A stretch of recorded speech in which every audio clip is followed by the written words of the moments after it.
നീ എന്റെ തലയിൽ അടിച്ചപ്പോഴുള്ള നിന്റെ മുഖം ഞാൻ മറക്കാൻ ശ്രമിക്കുന്നത് അവൾക്ക് വേണ്ടിയാ മോനെ. അവളെ കാത്തിരിക്കുന്ന ദുരന്തം എനിക്ക് അറിയാവുന്നത് കൊണ്ട് ആ കുട്ടിയെ നെഞ്ചിലേറ്റാതിരിക്കാൻ എനിക്ക് കഴിയില്ല. നീ അവൾക്കൊരു ജീവിതം കൊടുക്കണം.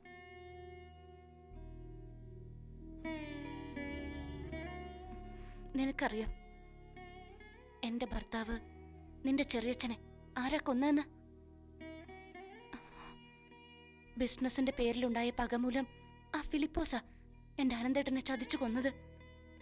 എന്നിട്ട് ആ ഫിലിപ്പോസിന്റെ മകൻ ബോബിന്റെ ഭാര്യയായിട്ടാ എന്റെ മോള് സെലീന കഴിയുന്നത്. എന്തെല്ലാം എതിർപ്പുകളുണ്ടായി, എന്നിട്ടും അവരൊന്നായി. സ്നേഹത്തിന്റെ ശക്തി അതാ. നിന്നെ വിശ്വസിച്ച പാവം മൃദുലയെ നീ ചതിച്ചു. എന്തിനായിരുന്നു നിതിൻ ഇത്രയും വലിയ ക്രൂരത നീ അവളോട് കാട്ടിയത്? അതാൻറ്റി, ഒരബദ്ധം. നോ, എന്നോട് നുണ പറയണ്ട. നിന്റെ ഉള്ളിൽ ഒരു ക്രിമിനൽ ഉണ്ട്. അരുംകൊല ചെയ്യാൻ പോലും മടിക്കാത്തൊരു ക്രിമിനൽ. നിനക്കറിയാലോ, ആ പാവം പെണ്ണിന്റെ ഔദാര്യം ഒന്നുകൊണ്ട് മാത്രമാ നീ ഇപ്പൊ എന്റെ മുന്നിൽ വന്ന് നിൽക്കുന്നത്. ഞാനോ അവളോ വിചാരിച്ചിരുന്നെങ്കിൽ നീ ഇപ്പൊ കൊലപാതക ശ്രമത്തിന്റെ പേരിൽ അഴികൾക്കുള്ളി കിടന്നേനെ. ആന്റി, ആന്റി എന്നോട് ക്ഷമിക്കണം. ക്ഷമിക്കാം, എല്ലാം സഹിക്കാം. പക്ഷേ മേലിൽ മൃദുലയോട് നീ ഒരു ക്രൂരതയും കാണിക്കരുത്. അങ്ങനെ വല്ലതുണ്ടായ നീ കാണുന്ന സോഫിയ അല്ല കാണുക, എന്റെ മറ്റൊരു മുഖമായിരിക്കും. അന്ന് തന്നെ ചോദ്യവും പറച്ചിലും ഒന്നും ഉണ്ടാവില്ല. ശിക്ഷ ഞാൻ തന്നെ തീരുമാനിക്കും, നടപ്പിലാക്കുകയും ചെയ്യും. Mind it. എല്ലാം മറക്കാം. നല്ലവനായ അർജുനേട്ടന്റെ നല്ലവനായ മകനാകാൻ ശ്രമിക്കാം.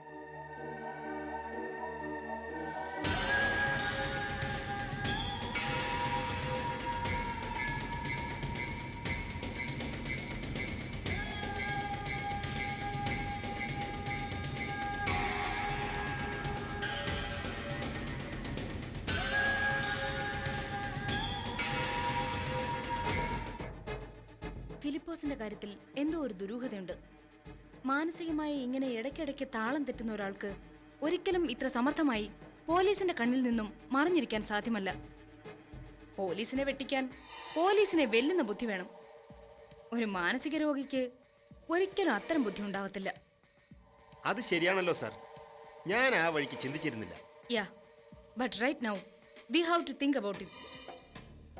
ഇത്രയൊക്കെ ഊർജിതമായി പോലീസ് അന്വേഷിച്ചിട്ടും ഫിലിപ്പോസ് വെളിച്ചത്ത് വരുന്നില്ലെങ്കിൽ അതിനൊരർത്ഥമേ ഉള്ളൂ.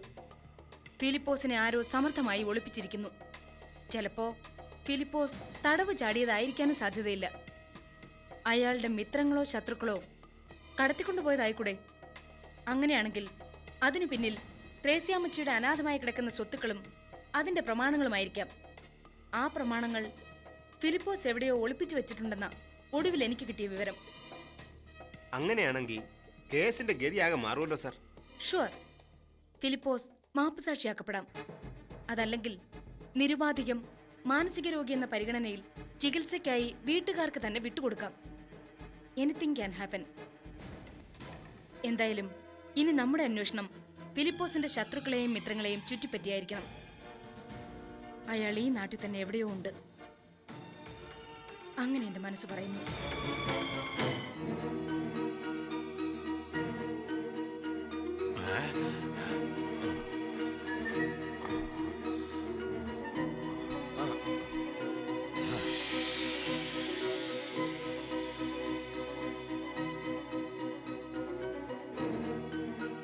ഇച്ചയ, ഞാനൊരു കാര്യം ചോദിച്ചാൽ നേര് പറയൂ.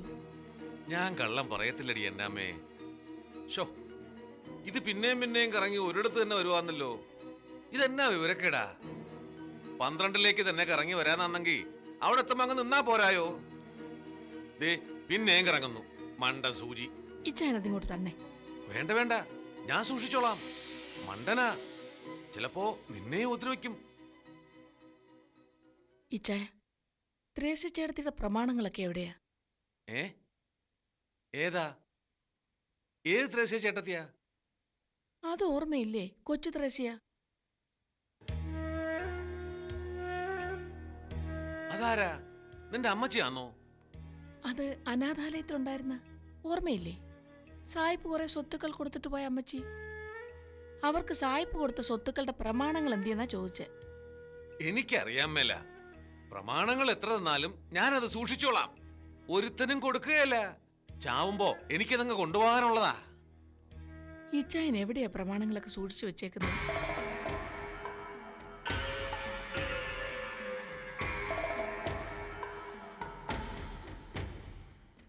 എവിടോ ഉണ്ട്.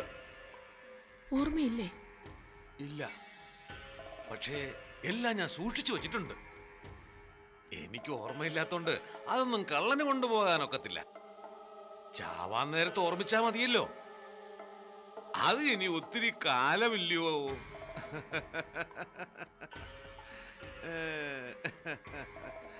ഇച്ചായൻ ചെയ്ത പാപങ്ങള് എന്നാലാവും വിധം കുറയ്ക്കാൻ ഞാൻ ശ്രമിക്കുക. ത്രേസിച്ചേടത്തിയുടെ ശാപം നമ്മളുടെ കുഞ്ഞുങ്ങളുടെ തലയിൽ വീഴാതിരിക്കാൻ ആ പ്രമാണങ്ങളങ്ങ് തിരിച്ചു കൊടുക്കണമായിരുന്നു. ത്രേസ്യ ചത്തു കഴിയുമ്പോ അവിടെ ചെന്ന് കൊടുത്തോളാം ഞാൻ. നീ അത് വിചാരിച്ച് സങ്കടപ്പെടണ്ട. ഓ, ഇതിന്റെ മണ്ടത്തരം തീരുകയില്ല. ദേ, വീണ്ടും 12 നേരെ കറങ്ങുക. അവിടെ എത്തുമ്പോ ഒരു കത്തി എടുത്തൊരു കുത്തു കൊടുത്താ പിന്നെ അനങ്ങത്തില്ല. ആ കത്തി എവിടെ? എവിടെയാ വച്ചത്? എടി അന്നാമ്മ, ആ കത്തി എവിടാ വച്ചത്? എവിടെയാ വച്ചത്?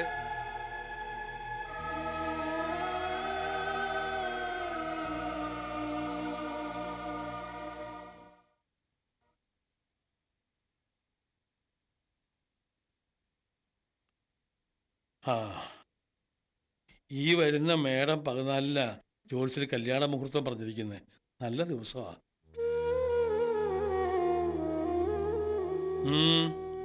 നിനക്കെന്താ ഒരു സന്തോഷമില്ലാത്തേ? എനിക്കെപ്പോഴും ഈ കല്യാണം വേണ്ടെന്ന അഭിപ്രായച്ചാ. വെറുതെ എന്തിനാ ഒരു പെൺകുട്ടിയെ നമ്മൾ നരകത്തിലേക്ക് തള്ളിവിടുന്നേ? അവൻ്റെ അച്ഛനായ നീ തന്നെ ഇങ്ങനെ പറഞ്ഞാൽ പിന്നെ ആർക്കാ ഇവിടെ ഒരു മനസ്സമാധാനം കിട്ടുക? 2 തോണിയിൽ കാല് വെച്ചുള്ള നിന്റെ ഈ ഏർപ്പാട് പണ്ടേ ഉള്ളതാ. ഏതെങ്കിലും ഒന്ന് തീരുമാനിക്കുക. ഇനി മറിച്ചൊരു തീരുമാനമില്ല.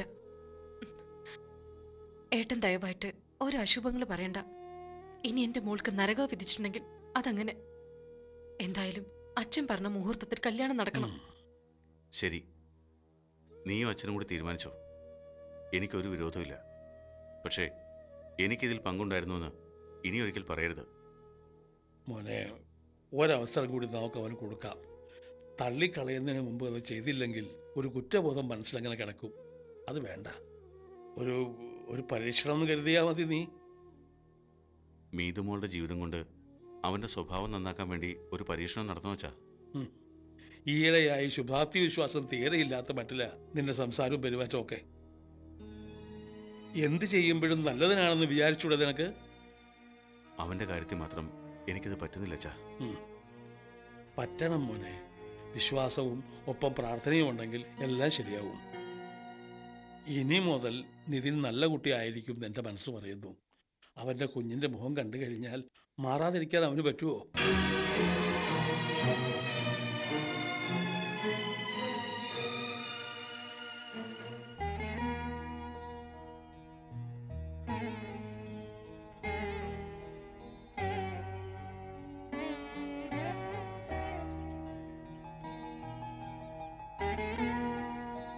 അയ്യോ ഇടിച്ചിരു, നീ എന്താ ഈ കാണിക്കുന്നേ? എന്താ? എന്താന്നോ? 3 മാസം കഴിയുന്നവരെ സൂക്ഷിക്കണമെന്നല്ലേ മുത്തിയമ്മ പറഞ്ഞിരിക്കുന്നേ? ഓ, അതാണോ? ഇന്നലെ വരെ ഈ കിണറ്റിൽ നിന്ന് വെള്ളം കോരിയത് ഞാൻ തന്നെയല്ലേ? ആ, അത് ഇന്നലെ വരെ. ഇനി തൊട്ടേ കനപ്പെട്ട ഒരു പണിയും നീ ചെയ്യണ്ട. അടങ്ങി ഒതുങ്ങി എവിടെയെങ്കിലും ഇരുന്നോണം. അടുക്കള പണിയൊക്കെ ഞാൻ ചെയ്തോളാം. ദേ കരുമ, അടുക്കളപ്പണി ചെയ്തിട്ട് ഞാൻ അങ്ങോട്ട് ചത്തു പോണെങ്കിൽ ചത്തോട്ടെ. ചെന്ന് ചേന നട നോക്ക്. മടി പിടിച്ചിരുന്നാലുണ്ടല്ലോ ഒരാളോട് ഇങ്ങോട്ട് വരാൻ പോവാ. അത് ഓർമ്മ വേണം. അതിങ്ങോട്ട് തന്നെ. ഇതെന്തു പിള്ളേരെ, തള്ളുവണ്ടി കളിക്കാണോ? മുത്തിയമ്മ ഞാൻ നോക്കിയിരിക്കുകയായിരുന്നു. മുത്തിയമ്മയാണോ കരിമനോട് പറഞ്ഞത് ഞാൻ പണിയൊന്നും ചെയ്യാൻ പാടില്ലാന്ന്? അങ്ങനെ പറഞ്ഞോടാ കരുമാഞ്ഞാനെ? കനമുള്ള ഒന്നും എടുത്ത് പൊക്കാൻ പാടില്ല എന്ന് പറഞ്ഞു. പിന്നെ ഓട്ടവും ചാട്ടവും കുറയ്ക്കണോന്ന് പറഞ്ഞു. വിറകീറണ പണി വേണ്ടാന്നും അലക്കും വേണ്ടാന്ന് പറഞ്ഞു. അല്ലാണ്ട് പണിയെടുക്കാൻ പാടില്ലെന്ന് ഞാൻ പറയോ? വയറ്റിക്കണ്ണികളെ അത്യാവശ്യത്തിന് പണിയൊക്കെ എടുക്കണം. എങ്കിലേ സുഖമായിട്ട് പെറാൻ പറ്റൂ. ഈ പറഞ്ഞ പണിയൊന്നും ചെയ്യാൻ പാടില്ലെങ്കിൽ പിന്നെ വേറെ എന്ത് പണിയാ ഇവിടെ ഉള്ളേ? ദേ മുത്തിയമ്മേ, വേണ്ടാത്ത ഓരോ കാര്യങ്ങൾ പറഞ്ഞ് ഈ കരിമന്റെ തല തിരിക്കണ്ട കേട്ടോ. അടുക്കള പണിയൊന്നും കരിമനെ കൊണ്ട് ചെയ്യിക്കാൻ ഞാൻ സമ്മതിക്കത്തില്ല. ഇത് കണ്ടോ മുത്തിയമ്മേ, ഈ വാശി എനിക്ക് പിടിക്കാത്തത്. ഇവള് വലിയ നേതാവ് വിളിച്ചപ്പോ ഞാനല്ലേ പണിയൊക്കെ ചെയ്തത്. അതന്ന്. ഇന്നിപ്പോ ഞാൻ കരിമന്റെ ഭാര്യ. എന്റെ മോളെ, ഇക്കാര്യത്തിൽ കടിപിടുത്തൊന്നും വേണ്ട. ദേ 5-ാം മാസം കഴിഞ്ഞാലേ കുടിയിന്ന് പുറത്തിറങ്ങാൻ പാടില്ല. അതുവരെ എന്തായാലും കനത്ത പണിയൊന്നും ചെയ്യാൻ ഈ മുത്തി സമ്മതിക്കില്ല. 5-ാം മാസം തൊട്ട് നിന്നെ കൊണ്ട് ചെയ്യാവുന്ന സകല പണിയെടുത്തോ. കേട്ടോട കരുമ, 7-ാം മാസത്തില് തുടിചാറ്റ് നടത്തി പേദങ്ങളെ സന്തോഷിപ്പിക്കണം. 9-ാം മാസത്തില് പറച്ചുവെട്ട് നടത്തി കെട്ടും പൂട്ടും ഉളുക്കും മാറ്റണം. പിന്നെ പേറ്റ് വരെ കെട്ടണം. അതിനകത്തിരുന്ന് പറയാനേ 20 കെട്ടണം. പേറ്റ് വരുന്നുണ്ടാക്കണം. അങ്ങനെ 100 കൂട്ടം പണികൾ കിടക്കണ കേട്ടാ. എനിക്ക് വയ്യ. ഇനി മാസങ്ങളുണ്ട് പ്രസവത്തിന്. ഇപ്പോഴേ മുത്തിയമ്മയ്ക്ക് എന്നെ ഓർത്ത് പേറ്റുനോവ് തുടങ്ങി. മുത്തിയമ്മയ്ക്ക് മാത്രമല്ല, ഈ കരിമനും. അതെ, പ്രസവത്തിൽ ഞാൻ അങ്ങ് ചത്തുപോയാ എന്നാ ചെയ്യും കരിമ? ഒറ്റ അടി വെച്ച് എന്നാണ്ടല്ലോ. വേണ്ടാ നിന്നെ പറയണ. വയറ്റ് കണ്ണിയായിരിക്കുമ്പോ ഇങ്ങനെയൊക്കെ പറഞ്ഞ അത് ഫലിക്കും പെണ്ണേ. എന്റെ മലങ്കാളി, കുളിയെ ഉദിച്ചു നിൽക്കണ നേരത്താണ് ഈ പെണ്ണ് വേണ്ടാ ദിനങ്ങളൊക്കെ പറയണത്. മലദേവങ്ങളോട് അവരാതും പറവെണ്ണേ, ഏത്തോട്ട് അവരാതും പറവെണ്ണേ. ഈ മുത്തിയമ്മയെ കൊണ്ട് ഞാൻ തോറ്റു. ദേ, കൂടുതൽ പറയാൻ നിൽക്കാതെ രണ്ടുപേരും ഇങ്ങ് വന്നേ. ഞാൻ കഞ്ഞി വിളമ്പി വെക്കാം. ഇനി തന്നേ.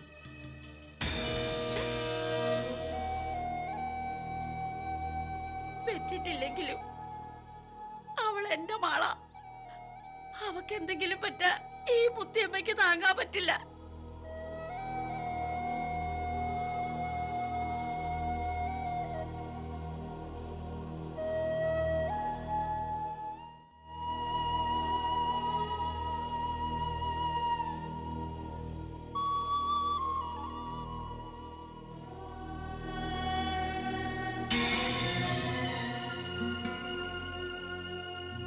കരിമ, എന്തിനാ കരിമ ഇങ്ങനെ കൊച്ചു കുട്ടികളെ പോലെ പിണങ്ങി നിൽക്കുന്നേ? വന്ന് കഞ്ഞി കുടിച്ചേ. നീ കഴിച്ചോ, എനിക്ക് വിശപ്പില്ല. അതെന്താ അങ്ങനെ ഒരു തീരുമാനം? വിശപ്പൊക്കെ ഉണ്ട്, വന്നാട്ടെ. വിശപ്പില്ലാണ്ടാക്കണ കാര്യമില്ല നീ നേരത്തെ പറഞ്ഞത്. ഓ, അതും മനസ്സിലിട്ടോണ്ട് നിൽക്കുക. എന്റെ കരിമ, ഞാൻ ചുമ്മാ ഒരു തമാശ പറഞ്ഞത്. എന്തിനാ എല്ലാവരും കൂടി ഇങ്ങനെ കാര്യമാക്കുന്നേ? തമാശയോ? കുഞ്ഞിനെയും വയറ്റിലിട്ടോണ്ട് പ്രസവിക്കുമ്പോ ചത്തുവെന്ന് പറയുന്നതാണോ തമാശ? നിനക്ക് എങ്ങനെ ഇത് പറയാൻ തോന്നി? മാപ്പ്, 100 വട്ടം മാപ്പ്. മതിയോ? എന്നോട് മാപ്പ് പറഞ്ഞിട്ട് എന്താ കാര്യം? അതുകൊണ്ട് നീ പറഞ്ഞതിന്റെ ദോഷം മാറുമോ? ദേ കരിമ, മുത്തിയമ്മ പറയുന്നത് കേട്ട് നീയും ചാടാൻ നിൽക്കണ്ട. അന്നേരം എന്റെ വായിന്ന് അങ്ങനെ വീണുപോയി. അത് ഇത്ര വലിയ ആനക്കാര്യമാക്കാൻ മാത്രം അന്ധവിശ്വാസിയായി പോയോ കരിമനും? ആ, നിന്റെയും കൊച്ചിന്റെയും കാര്യത്തില് കുറച്ച് അന്ധവിശ്വാസമാകാൻ തന്നെ എന്റെ തീരുമാനം. ചില നേരത്ത് നമ്മൾ പറയുന്നത് അറം പറ്റി പോകുന്ന മുത്തിയമ്മ പറയുന്നത്. ഈ മുത്തിയമ്മയെ കൊണ്ട് ഞാൻ തോറ്റു. നിനക്കറിയാം രജനു, മുത്തിയമ്മയ്ക്ക് നമ്മൾ രണ്ടാളും സ്വന്തം മക്കളെ പോലല്ലേ. നിനക്ക് ഒരു ദോഷം വരാൻ പാടില്ലെന്ന് കരുതിയിട്ടല്ലേ മുത്തിയമ്മ ഇങ്ങനെയൊക്കെ പറയുന്നത്? അതൊക്കെ എനിക്ക് അറിയാൻ കരിമ. മക്കളില്ലാത്ത സങ്കടം മുത്തിയമ്മ മറക്കുന്നത് നമ്മളെ മുമ്പിൽ കാണുമ്പോഴാ. സത്യമായിട്ട് ഞാൻ ചുമ്മാ ഒരു തമാശ പറഞ്ഞതാ. നമ്മുടെ കുഞ്ഞിന്റെ മുഖം കാണാൻ എനിക്കും ഉണ്ടാവില്ലേ ഒത്തിരി ആശ. അതിനു വേണ്ടിയല്ലേ കരിമ ഇത്രയൊക്കെ കഷ്ടപ്പെട്ട് നമ്മൾ ഒന്നായത്. നിനക്ക് എന്തെങ്കിലും പറ്റിപ്പോയാ പിന്നെ ഈ ദേഹത്ത് ജീവനുണ്ടാത്തില്ല ചിന്നു. എന്തിനാ കരിമ ഇങ്ങനെ ഓരോന്നൊക്കെ പറഞ്ഞ് എന്നെ വേദനിപ്പിക്കുന്നത്? നീ നോക്കി, അപ്പന്റെ സംസാരം കേട്ട് വേദനിക്കുന്ന ഒരാള് എന്റെ വയറ്റിലുണ്ടെന്നുള്ള കാര്യം മറക്കണ്ട കേട്ടോ. നീ എന്റെ മകൾക്ക് ഒരു പേര് കണ്ടുവച്ചിട്ടുണ്ടോ ചിന്നു? ആഹാ, മകളാണെന്ന് ഒരാളങ്ങ് തീരുമാനിച്ചു കഴിഞ്ഞു അല്ലേ? അതെ, മകള് തന്നെയാ, ഒരു കൊച്ചു ചിന്നു. വേണ്ട കരിമ, എന്നെ പോലൊരു പെണ്ണ് ഇനി വേണ്ട. പെണ്ണായി ജനിച്ചതിന്റെ വേദനയും അപമാനവും എല്ലാം ചില്ലറയല്ല ഞാൻ അനുഭവിച്ചത്. എന്തനുഭവിച്ചാലും എൻ്റെ ചിന്നുൻ്റെ കൂടെ എന്നും ഞാൻ ഉണ്ടായിരുന്നില്ലേ, ഇനിയും ഞാനുണ്ടാവും. നമുക്കുണ്ടാകാൻ പോകുന്ന കുഞ്ഞ് നിന്നെ പോലെ ബുദ്ധിമതിയായ ചുണക്കുട്ടി തന്നെയാവണം. പഠിപ്പിച്ച് മിടുക്കിയാക്കും. നമുക്ക് നേടാൻ കഴിയാത്തൊക്കെ നമ്മുടെ മോക്ക് നേടിക്കൊടുക്കുന്ന ചിന്നു.